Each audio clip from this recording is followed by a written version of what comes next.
To other stories, in a bid to improve the quality of education in Ghana, the National Education Forum has hosted dialogue session in Accra with various faith-based educational organizations from across the country. The forum brought together leaders from religious communities, educators, policymakers, and civil society organizations to discuss the crucial role of faith-based groups in shaping the nation's education system.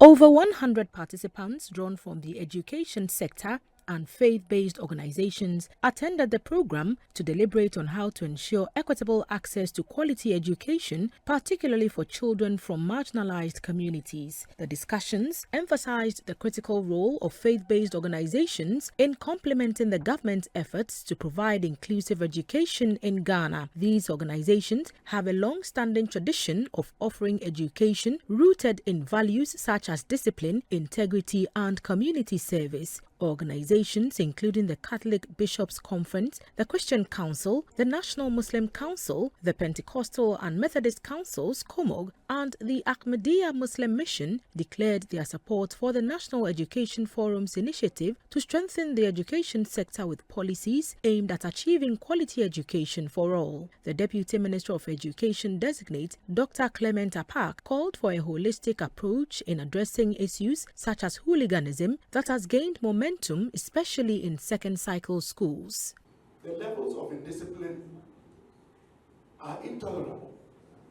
It is getting out of hand. Just in the past week alone, we have recorded acts of indiscipline and violence in some of our institutions, in secondary schools.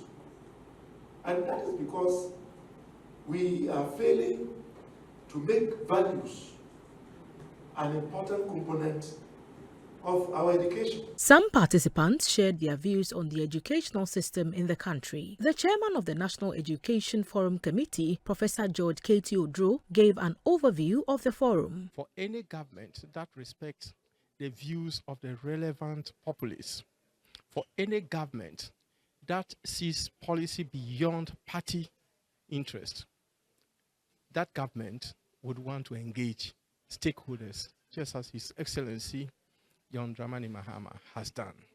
Calls were made for a collaborative framework between the government, faith-based educational organizations, and civil society to ensure that all children in Ghana have access to an education that meets academic standards while also upholding values that contribute to building a strong and ethical society.